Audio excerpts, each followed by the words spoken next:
que as lutas que eles enfrentam, os desafios que eles encaram, por mais físicos que eles pareçam, e eles muitas vezes se revelam de maneiras físicas, palpáveis,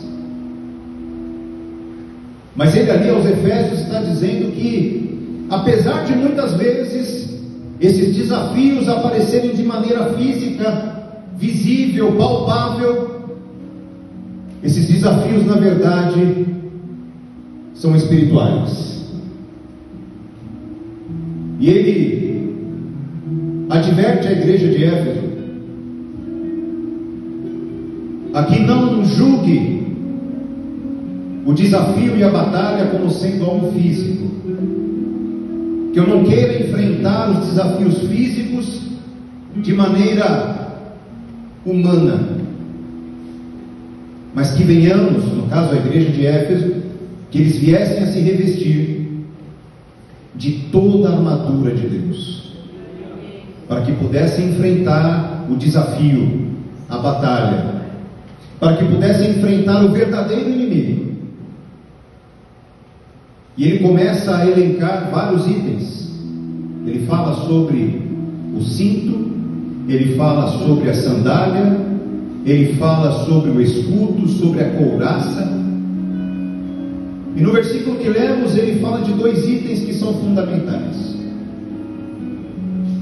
o capacete da salvação e a espada do Espírito. E é interessante que os dois itens estejam no mesmo versículo, porque me parece que uma coisa depende da outra. Quando o apóstolo Paulo diz recomenda para que o povo coloque sobre si o capacete da salvação, ele estava ali inspirado pelo Espírito Santo, dizendo àquele povo que os grandes desafios da sua vida estão aqui, na sua mente. E ele encoraja o povo a tomar o capacete para proteger a sua cabeça, mas não fazer isso sem tomar também a espada do Espírito, que é o quê? É o quê? A palavra de Deus. Portanto, sem a palavra de Deus eu não consigo ter um capacete saudável. Sem a palavra de Deus eu não consigo encarar os desafios que vêm sobre mim. Você não consegue encarar os desafios que vêm sobre você e que muitas vezes parecem físicos, mas que são espirituais. Sem palavra de Deus você não consegue ter um capacete completo. Sem palavra de Deus a sua cabeça está vulnerável. Sem palavra de Deus a sua mente está desprotegida. Já o segundo texto que lemos, ele fala de um desafio físico. Ele fala de alguém que se levantou no meio do povo de Israel e se levantou desafiando, se levantou fazendo pouco caso daquele exército, o exército de Deus. Alguém que julgava-se invencível pela sua estatura, pela sua força e pela sua experiência em batalha. Em 1 Samuel, primeiro livro de Samuel, capítulo 17, nós vamos ficar mais tempo nele. O exército de Israel estava parado de um lado, e o exército da Filístia, os filisteus, estavam parados de outro lado, ambos esperando o momento certo para entrarem num confronto. Todo aquele momento, todo aquele cenário parecia ser de um movimento militar e portanto físico. Nenhum deles ali estava pensando em nada espiritual, como eu e você provavelmente não pensemos na maioria das vezes. Estávamos ali, eles estavam ali, preparados para lutar e para vencer. Mas qual não foi a surpresa do povo de Israel, do exército de Israel, quando se levanta no meio do exército dos filisteus um homem de estatura enorme, vestido, preparado para a guerra, com uma lança gigantesca, com uma couraça impenetrável, preparado para vencer. E ele se levanta dizendo: se tiver um aí no exército de Israel que possa me enfrentar, os exércitos não precisam mais brigar entre si. Vamos poupar o sangue desse pessoal. Vamos fazer um mano a mano. Vamos fazer um a um. Se tiver alguém aí que possa me vencer, então Israel prevalece contra os filisteus. Mas se for o contrário, os filisteus prevalecem contra Israel. No capítulo 17, a Bíblia diz que o exército se estremeceu diante da voz daquele homem. O próprio rei Saul, que era preparado para a guerra, que era um homem de uma altura maior do que a do restante do povo, a Bíblia diz que dos ombros para cima ele se sobressaía do resto do povo.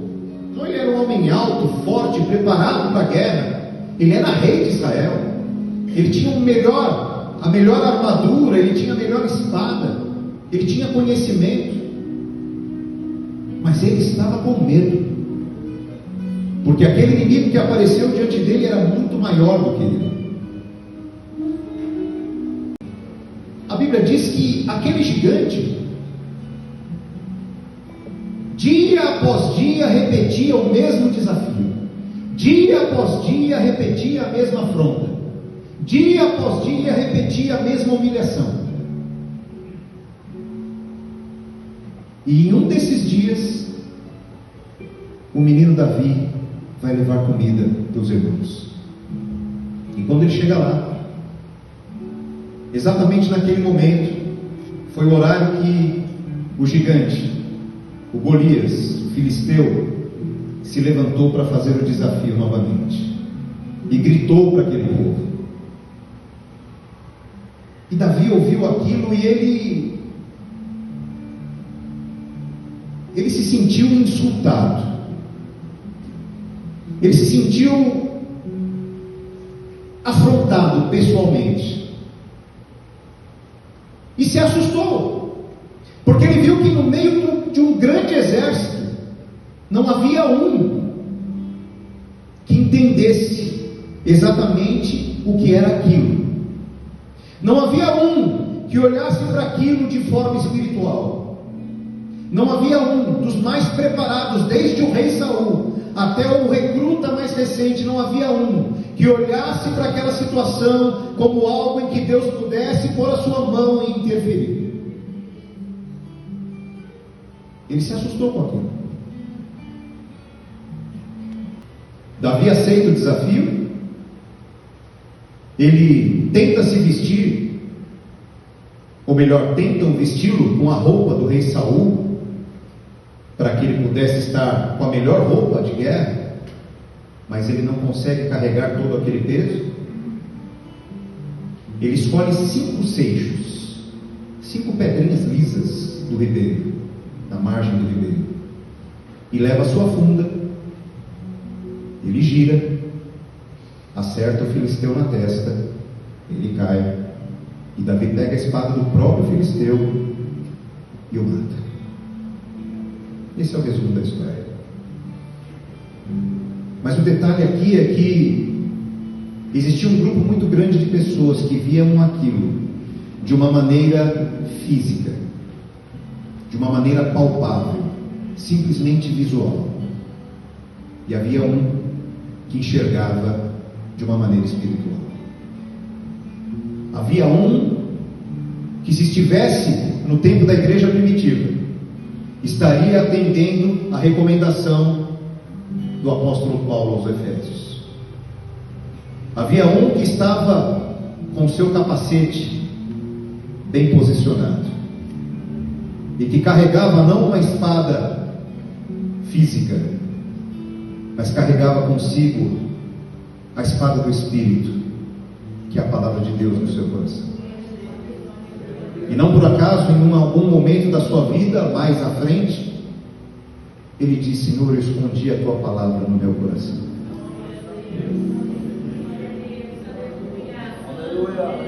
Para não pecar contra ti. Desafios aparecem. Eles acontecem. Possam ser vistos a olhos nus ou não. Pode ser um desafio físico ou não.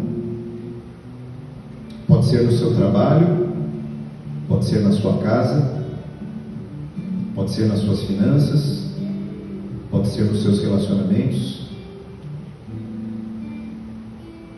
Os desafios aparecem. Mas, através da palavra do Senhor hoje, nesses dois textos que lemos, nós vamos entender que esses desafios, por mais que eles nos toquem fisicamente, por mais que eles tirem o nosso sossego, por mais que eles tirem a nossa paz, por mais que eles tirem até a nossa saúde, eles não são desafios físicos, são desafios espirituais, e se não forem encarados de maneira espiritual, nós estamos fadados à derrota. Portanto, o convite do Senhor nessa noite para mim e para você, para mim primeiro e para você, é que assentemos bem o capacete da salvação, para que o inimigo não tenha domínio no que há de mais importante na nossa vida. Se o inimigo controlar isso aqui, todo o resto, você pode estar com a melhor couraça, você pode estar calçado, bem calçado, você pode estar com um cinto bem vestido, bem ajustado, mas se o inimigo tomar conta disso aqui, todo o resto perdeu o sentido. O rei Saul falou: olha, você não pode, um pouquinho antes desse, acho que no versículo 31, ele vai falar, Saul vai falar, você não pode ir contra ele, e explica por quê, e dá vários motivos porque Davi não podia ir contra Golias. E Davi responde: não desfaleça o coração de ninguém, ó, não precisa ninguém arrancar os cabelos. O teu servo irá e pelejará contra o filisteu. Ele está falando: não precisa arrancar o cabelo, não. Eu tenho um objetivo, eu sei o que eu quero.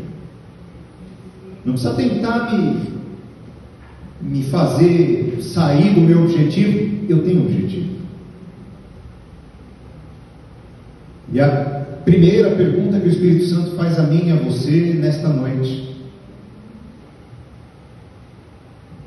quais são os seus objetivos? Todos nós temos objetivos na vida, todos nós. Se você perguntar para uma criança, ela tem um objetivo. É impossível que alguém aqui não tenha nenhum.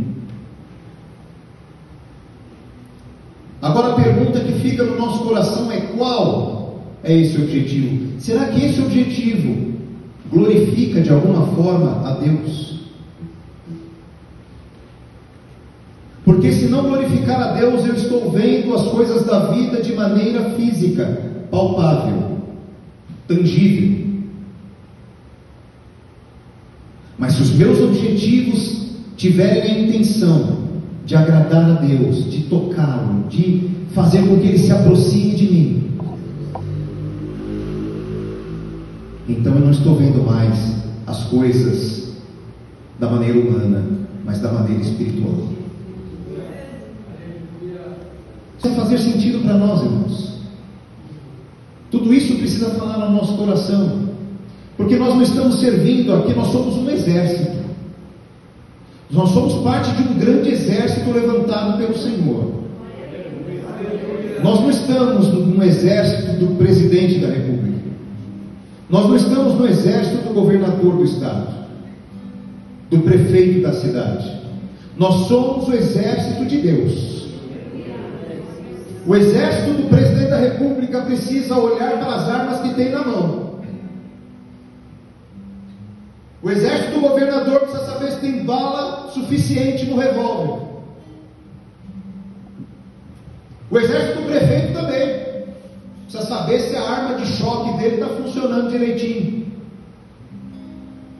Mas o exército de Deus precisa saber se as motivações que consomem o seu coração são motivações que o aproximam de Deus ou que o distanciam de Deus. O Espírito Santo nos convida nessa noite a buscar dentro de nós a motivação necessária para enfrentarmos o desafio que for. E se dentro do seu coração você precisa ser honesto consigo mesmo, e se dentro do seu coração você estiver com motivações que não glorificam a Deus, se dentro do seu coração você estiver com motivações que são pura e exclusivamente pessoais, senta e espera. Porque se você for com motivações pessoais, físicas, visíveis, palpáveis, e se levantar e for encarar o filisteu, você vai cair.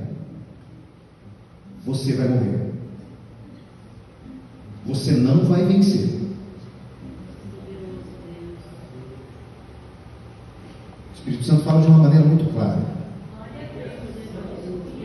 Ele não está parabolando aqui, ele está falando direto, para mim e para você. Se as nossas motivações glorificarem a Deus, levanta do teu lugar e vai ao encontro do gigante, porque o Senhor tem dado ele nas tuas mãos. Se as tuas motivações não glorificarem a Deus, senta e espera.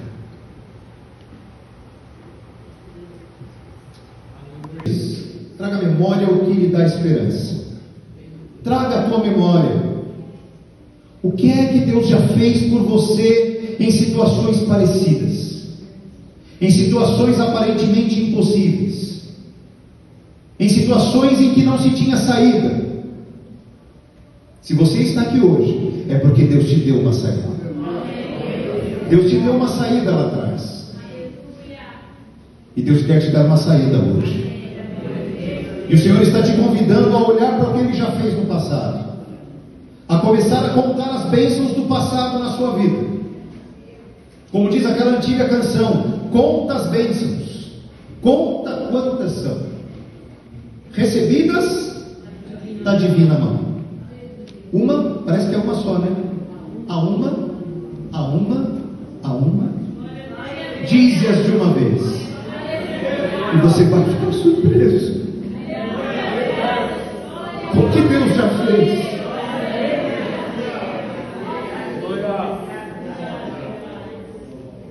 Sede na nossa mente. Precisamos de fé, lembrar das experiências anteriores para reforçar a nossa fé. Mas temos que não tentar ser aquilo que não somos. Naquele contexto, Saul queria vestir as próprias vestes dele em Davi, conhecendo a personalidade de Saul, como a Bíblia vai revelando ao longo da história. A gente entende que Saul não queria vestir Davi para que Davi estivesse protegido.